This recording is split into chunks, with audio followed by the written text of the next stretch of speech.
सर्वमंगल मांगल्ये सर्वकार्येषु सर्वदा वक्रतुंड महाकाय सूर्यकोटि संप्रभा निर्विघ्न कुरु मे देव सर्वकार्येषु सर्वदा।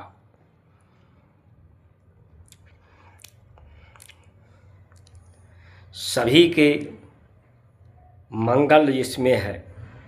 सभी का कल्याण है, सभी का हित, सभी का सुरक्षा, संपूर्ण हित, संपूर्ण तरह से सुरक्षा, सभी तरह से मंगल ही मंगल, अमंगल का नाश करने वाला, अमंगल का हरण करने वाला,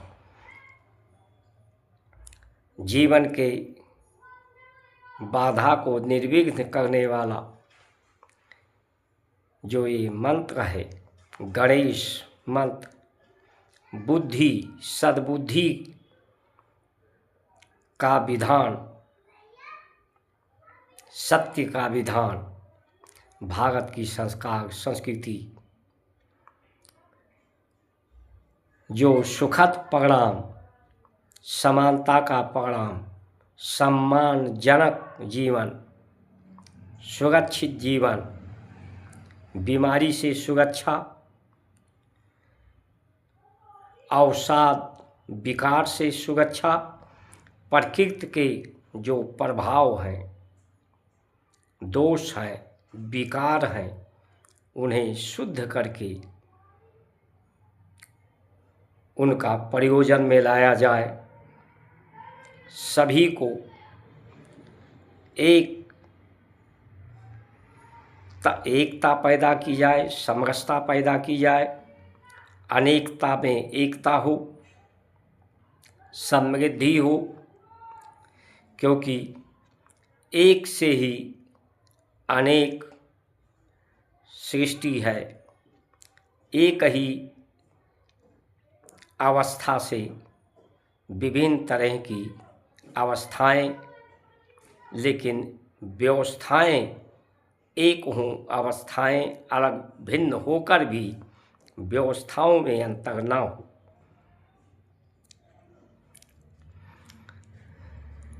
प्रकृति के जो परिणाम हैं, परिवर्तन है, गति है,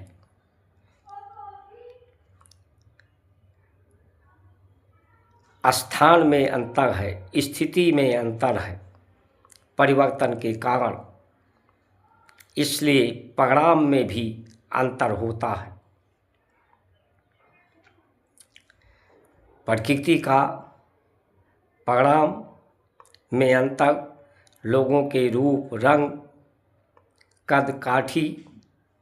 शरीर के बनावट में अंतर है,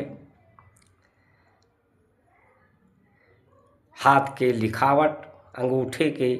बनावट, त्वचा में, आँख के रेटिना में, तो ये अंतर जो अंतर है, उस अंतर को अंतर बनाए रखा जाए इसमें, लेकिन विचारों में अंतर ना हो, एक विचार हो, सद्विचार हो, व्यवस्था में अंतर ना हो। जिसके पास अपनी उपयोगिता को सीमित करके, क्योंकि ये संसार का जितना ही उपयोग किया जाएगा, उतना ही अधिक दुख, व्यग्रता, बीमारी और उग्रता, उद्दंडता, काम, क्रोध, लोभ, मोह की स्थिति पैदा होगी। इसलिए सीमित जब उपयोग होता है संसार के साधन का,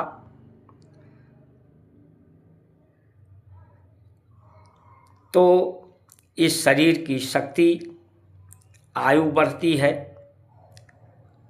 शक्ति बढ़ती है, सामर्थ्य बढ़ती है, और उस शक्ति सामर्थ्य का उपयोग लोग दूसरे के कल्याण के लिए दान दे करके, सहयोग दान दे करके सभी में समानता का भाव, सद्भाव,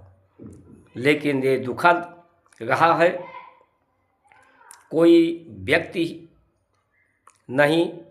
जो भी किसी भी जात का रहा हो, किसी भी देश की का कोई रहा हो, जो भी संसार के का उपभोग के संसाधनों का, प्रकृति के दोहन का, जिसने भी जिसके प्रति लालच आकर्षित होकर इसका उपयोग जीवन में बढ़ाया है, उसने ही उसमें से मुगल भी रहे हैं, उसी मानसिकता के अंग्रेज भी रहे हैं, और आज की शासन सत्ता व्यवस्था भी अधिक से अधिक साधनों का भोग करना चाहती है, सत्ता का सुख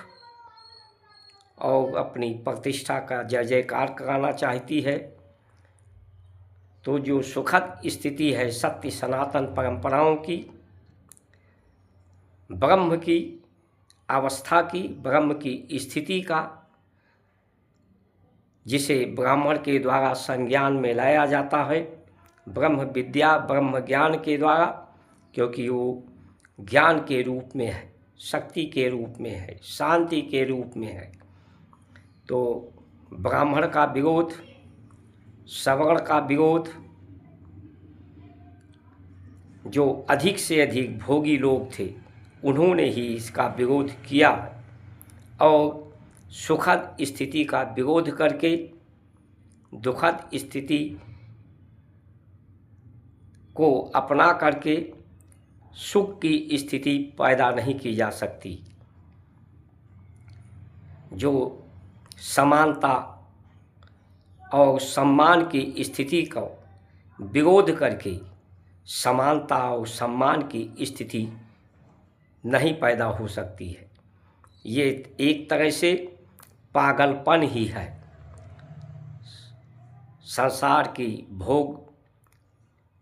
विकारों से ग्रसित होकर के प्रकृति के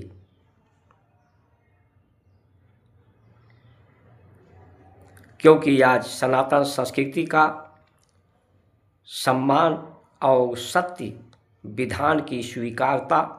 और समझ लोगों में घटती जा रही है, इसका महत्व घटता जा रहा है। मर्म न जाने धर्म बखाने, मर्म शरीर में होता है जो ताप से, संसार के विकार के तत्वों के विकार युक्त भोजन आहार से ताप पैदा होता है। ताप से ये मर्म पिघल जाते हैं, जीवन में कठोरता आ जाती है। जो मर्म रोगों से प्रतिरोधक क्षमता बढ़ाते हैं, आनंद और प्रसन्नता पैदा करते हैं, वो व्यवस्था मर्म पिघल कर कठोर हो जाता है। इसलिए मर्म की रक्षा, मर्म को जानना, परमात्मा ब्रह्म की व्यवस्था का पालन करना, व्यवस्था की सुरक्षा करना, उसके विधान को पालन करके उसके विधान की सुरक्षा करना, करने से ही सबका कल्याण होगा। लेकिन आज ब्रह्म विद्या ब्रह्म ज्ञान ब्राह्मण की अपेक्षा उसे अपराधी दोषी सिद्ध करना, उसके कर्मों को दोषपूर्ण मान लेना, ये वही लोग कर रहे हैं जो प्रकृति के प्रभाव से प्रभावित हैं, उसके दोष विकार से, जिनके कारण लालच और अहंकार बढ़ता जा रहा है। देश की स्थिति, देशवासियों की स्थिति कमज़ोर होती जा रही है। जो कमज़ोर होता है उसे दूसरे के प्रभाव में, दबाव में जीवन गुजारना पड़ता है, जिस पर बीमारी भी अपनी प्रभाव बढ़ाती हैं, दूसरे देश के लोग भी अपना प्रभाव बढ़ाते हैं, वही स्थिति आज भारत की होती जा रही है। इसलिए सावधान होने की ज़रूरत है। व्यक्ति की नहीं, सनातन विरोधी व्यवस्थाओं का जो विरोध कर रहे हैं, ऐसे लोगों को पहचान करनी होगी और ऐसे लोगों का सम्मान और सहयोग और उन पर विश्वास नहीं होना चाहिए। जय श्री राम।